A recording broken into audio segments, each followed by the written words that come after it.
जय भोलेनाथ। हर हर महादेव। श्री शिवाय नमस्तभ्यम। प्रिय भक्तगणों, आज 25 फरवरी दिन शनिवार से फाल्गुन मास की शुरुआत होने जा रही है और फाल्गुन महीने की समाप्ति 25 मार्च को होगी। ऐसे में शास्त्रों के अनुसार फाल्गुन मास में यदि आप महादेव की पूरे विधि विधान से उपासना करते हैं तो आपके जीवन की जितनी भी मनोकामनाएं हैं सभी को भगवान भोलेनाथ अवश्य ही पूर्ण करते हैं। फाल्गुन महीने में भगवान भोलेनाथ की पूजा उपासना करने का विशेष महत्व होता है। आज से रोजाना आप हमारे चैनल पर शिव पुराण में वर्णित कथाओं को सुन पाएंगे। ऐसे में रोजाना कथाओं का श्रवण करने के लिए हमारे चैनल के साथ जुड़ जाएं, चैनल को सब्सक्राइब कर लें और अगर आपको हमारे द्वारा की गई व्याख्या अच्छी लगती हो तो वीडियो को लाइक और शेयर भी अवश्य करें। और भगवान भोलेनाथ के सच्चे भक्त कमेंट में हर हर महादेव अवश्य लिखें। अब आप शिव पुराण में वर्णित रुद्र संहिता के प्रथम खंड का श्रवण करें। इसके अनुसार जो विश्व की उत्पत्ति, स्थिति और लय आदि के एकमात्र कारण हैं, गौरी गिरिराज कुमारी उमा के पति हैं, तत्वज्ञ हैं, जिनकी कीर्ति का कहीं अंत नहीं है, जो माया के आश्रय होकर भी उससे अत्यंत दूर हैं तथा जिनका स्वरूप औचित्य है, उन विमल बोध स्वरूप भगवान शिव को मैं प्रणाम करती हूँ। मैं स्वभाव से उन अनादि शांत स्वरूप एकमात्र पुरुषोत्तम भगवान शिव की वंदना करती हूँ, जो अपनी माया से इस संपूर्ण विश्व की सृष्टि करके आकाश की भांति इसके भीतर और बाहर भी स्थित है। जैसे लोहा चुंबक से आकृष्ट होकर उसके पास ही लटका रहता है, उसी प्रकार से ये सारा जगत सब ओर से जिसके आसपास ही भ्रमण करते हैं, जिन्होंने अपने इस प्रपंच को रचने की विधि बताई थी, जो सबके भीतर अंतर्यामी रूप से विराजमान है तथा जिनका अपना स्वरूप अत्यंत ही गूढ़ है, उन भगवान शिव की मैं सादर वंदना करती हूँ। जगत के पिता भगवान शिव, जगन माता कल्याणमयी पार्वती तथा उनके पुत्र गणेश जी को नमस्कार करके हम इस पुराण का वर्णन करते हैं। एक समय की बात है, नैमिषारण्य में निवास करने वाले शौनक आदि सभी मुनियों ने उत्तम भक्ति भाव के साथ सूत जी से पूछा, हे महाभाग सूत जी, कृपया करके आप भगवान शिव के परम उत्तम स्वरूप का वर्णन कीजिए, साथ ही शिव और पार्वती के दिव्य चरित्रों का पूर्ण रूप से श्रवण कराइए। हम जानना चाहते हैं कि निर्गुण महेश्वर लोक में सगुण रूप धारण कैसे करते हैं। हम सब लोग विचार करने पर भी शिव के तत्व को नहीं समझ पाते। सृष्टि के पहले भगवान शिव किस प्रकार अपने स्वरूप से स्थित होते हैं, फिर सृष्टि के मध्यकाल में वे भगवान किस तरह क्रीड़ा करते हुए सम्यक व्यवहार बर्ताव करते हैं और सृष्टि कल्प का अंत होने पर वे महेश्वर देव किस रूप में स्थित रहते हैं, लोक कल्याणकारी शंकर कैसे प्रसन्न होते हैं और प्रसन्न हुए महेश्वर अपने भक्तों तथा दूसरों को कौन सा उत्तम फल प्रदान करते हैं, यह सब आप हमसे कहिए। हमने सुना है कि भगवान भोलेनाथ अति शीघ्र प्रसन्न हो जाते हैं। वे महान दयालु हैं, इसलिए अपने भक्तों का कष्ट वे नहीं देख सकते। ब्रह्मा, विष्णु और महेश ये तीन देवता शिव के ही अंग से उत्पन्न हुए हैं। उनके प्राकट्य की कथा तथा उनके विशेष चरित्रों का वर्णन कीजिए। आप उमा के आविर्भाव और विवाह की भी कथा कहिए। विशेषतः उनके गृहस्थ धर्म का, अन्य लीलाओं का भी वर्णन कीजिए। तब सूत जी ने कहा, हे मुनीश्वरों, आप लोगों ने बड़ी ही उत्तम बात पूछी है। भगवान सदाशिव की कथा में आप लोगों को जो आंतरिक निष्ठा हुई है, इसके लिए आप धन्यवाद के पात्र हैं। भगवान शंकर का गुणानुवाद सात्विक, राजस और तामस तीनों ही प्रकृति के मनुष्यों को सदा आनंद प्रदान करने वाला है। पशुओं की हिंसा करने वाले निष्ठुर कसाई के सिवा दूसरा कौन पुरुष उस गुणानुवाद को सुनने से ऊब सकता है। जिनके मन में कोई तृष्णा नहीं है, ऐसे महात्मा पुरुष भगवान शिव के उन गुणों का गान करते हैं, क्योंकि वह गुणावली संसार रूपी रोग की दवा है, मन तथा कानों को प्रिय लगने वाली और संपूर्ण मनोरथों को देने वाली है। हे ब्राह्मणों, आप लोगों के प्रश्न के अनुसार मैं यथा बुद्धि प्रयत्न पूर्वक भगवान शिव लीला का वर्णन करता हूँ। आप आदर पूर्वक सुने। जैसे आप लोग पूछ रहे हैं, उसी प्रकार देव ऋषि नारद ने शिव रिपु भगवान विष्णु से प्रेरित होकर अपने पिता से पूछा था। अपने पुत्र नारद का प्रश्न सुनकर शिव भक्त ब्रह्मा जी का चित्त प्रसन्न हो गया और वे उन मुनि शिरोमणि को हर्ष प्रदान करते हुए प्रेम पूर्वक भगवान शिव के यश का गान करने लगे। एक समय की बात है, मुनि शिरोमणि विप्रवर नारद जी ने, जो ब्रह्मा जी के पुत्र हैं, विनित चित्त हो तपस्या में मन लगाया। हिमालय पर्वत में कोई एक गुफा थी जो बड़ी शोभा से संपन्न दिखाई देती थी। उसके निकट देव नदी गंगा निरंतर वेग पूर्वक बहती थी।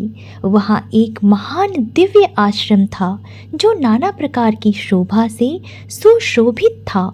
दिव्यदर्शी नारद जी तपस्या करने के लिए उसी आश्रम में गए।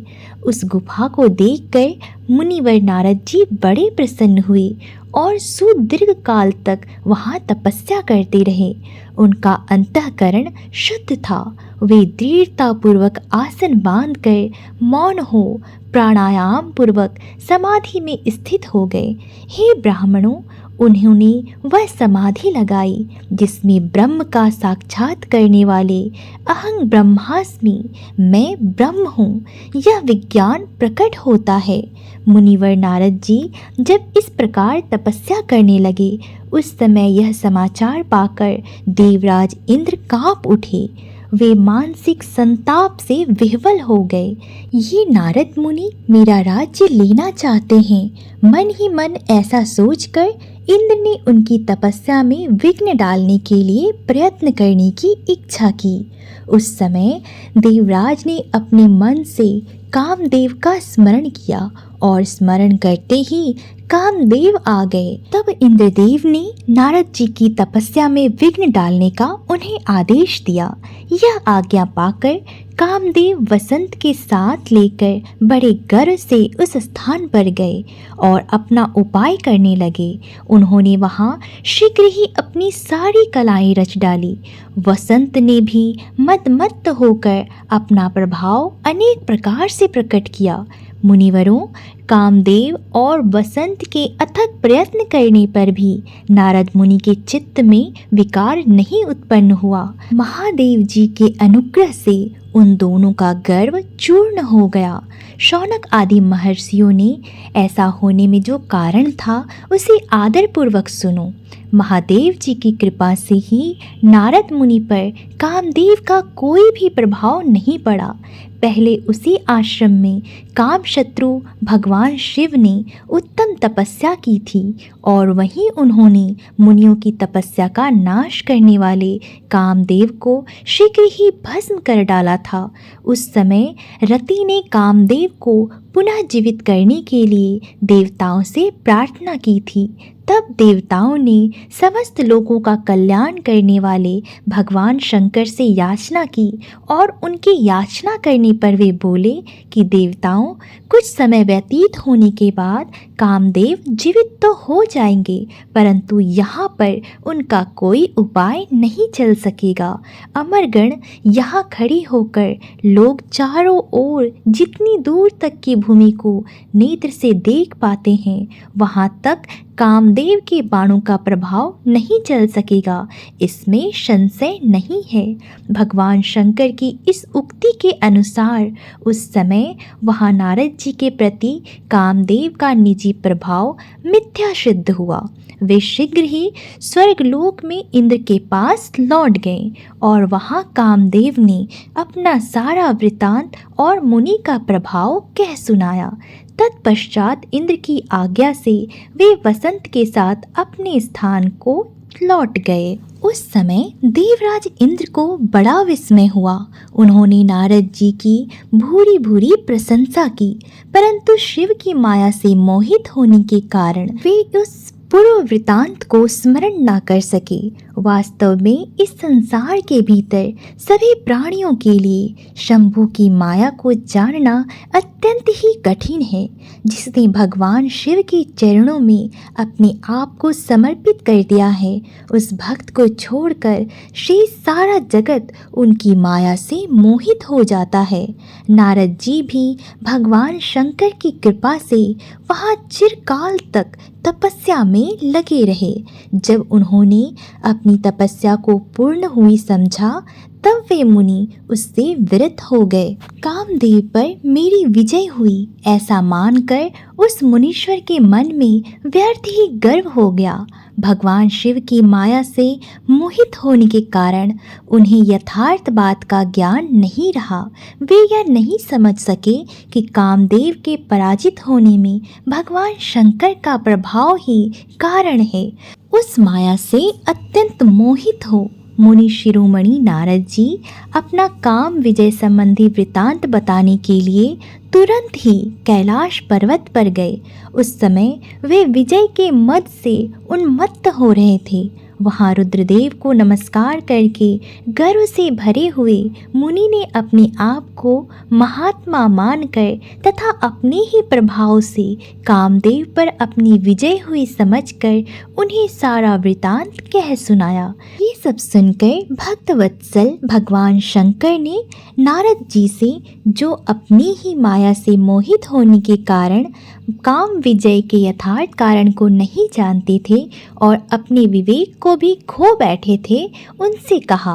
रुद्र ने कहा, तात नारद, तुम तो बड़े विद्वान हो, धन्यवाद के पात्र हो, परंतु मेरी यह बात ध्यान देकर सुनो। अब से फिर कभी ऐसी बात कभी भी नहीं कहना। विशेषतः भगवान विष्णु के सामने इसकी चर्चा कदापि न करना।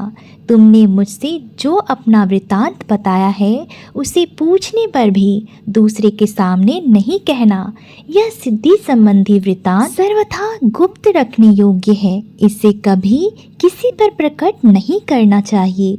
तुम मुझे विशेष प्रिय हो, इसलिए विशेष जोर देकर मैं तुम्हें यह शिक्षा देता हूँ और इसे न कहने की आज्ञा देता हूँ, क्योंकि तुम भगवान विष्णु के भक्त हो और उनके भक्त होते हुए ही मेरे अत्यंत अनुगामी हो।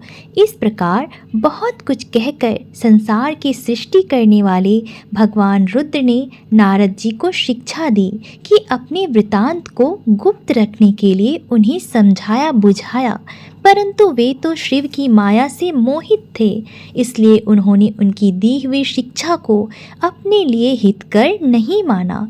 तदंतर मुनि शिरोमणि नारद जी ब्रह्मलोक में गए और वहाँ ब्रह्मा जी को नमस्कार करके उन्होंने कहा कि पिताजी, मैंने अपने तपोबल से कामदेव को जीत लिया है। उनकी वह बात सुनकर ब्रह्मा जी ने भगवान शिव के चरणारविंदों का चिंतन किया और सारा कारण जानकर अपने पुत्र को यह सब कहने से मना किया, परंतु नारद जी शिव की माया से मोहित थे, अतएव उनके चित्त में मद का अंकुर जम गया था, उनकी बुद्धि मारी गई थी। इसलिए नारद जी अपना सारा वृतांत भगवान विष्णु के सामने कहने के लिए वहाँ से शीघ्र ही विष्णु लोक में गए। नारद मुनि को आते देखकर भगवान विष्णु बड़े आदर से उठे और शीघ्र ही आगे बढ़कर उन्होंने मुनि को हृदय से लगा लिया। मुनि के आगमन का क्या हेतु है, इसका उन्हें पहले से ही पता था। नारद जी को अपने आसन पर बिठाकर भगवान शिव के चरणार विंदों का चिंतन करके श्री हरि ने उनसे पूछा। भगवान विष्णु ने बोले कि हे तात, कहाँ से आते हो? यहाँ किस लिए तुम्हारा आगमन हुआ है? मुनि श्रेष्ठ, तुम धन्य हो, तुम्हारे शुभागमन से मैं पवित्र हो गया। भगवान विष्णु का यह वचन सुनकर गर्व से भरे हुए नारद मुनि ने मद से मोहित होकर अपना सारा वृतांत बड़े ही अभिमान के साथ भगवान विष्णु को कह सुनाया। नारद मुनि का वह अहंकार युक्त वचन सुनकर मन ही मन भगवान विष्णु ने उनकी काम विजय के यथार्थ के कारण को पूर्ण रूप से जान लिया। तत्पश्चात श्री हरि विष्णु बोले कि हे मुनि श्रेष्ठ, तुम धन्य हो, तपस्या के तो भंडार ही हो। तुम्हारा हृदय भी बड़ा उदार है। मुनि जिसके भीतर भक्ति, ज्ञान और वैराग्य नहीं होता, उसी के मन में समस्त दुखों को देने वाले काम, मोह आदि विकार शीघ्र उत्पन्न होते हैं। तुम तो नैष्ठिक ब्रह्मचारी हो और सदा ही ज्ञान वैराग्य से युक्त रहते हो, फिर तुम में काम विकार कैसे आ सकता है? तुम तो जन्म से ही निर्विकार तथा शुद्ध बुद्धि वाले हो। श्री हरि की कही हुई ऐसी बहुत सी बातें सुनकर मुनि शिरोमणि नारद जी जोर जोर से हंसने लगे और मन ही मन भगवान को प्रणाम करके इस प्रकार बोले। नारद जी ने कहा कि हे स्वामिन, जब मुझ पर आपकी कृपा है तब बेचारा कामदेव अपना क्या प्रभाव दिखा सकता है। ऐसा कहकर भगवान के चरणों में मस्तक झुकाकर इच्छानुसार विचार करने वाले नारद मुनि वहां से चले गए। आगे का वृतांत आप अगले अध्याय में सुनेंगे। इस प्रकार रुद्र संहिता का पहला अध्याय समाप्त हुआ।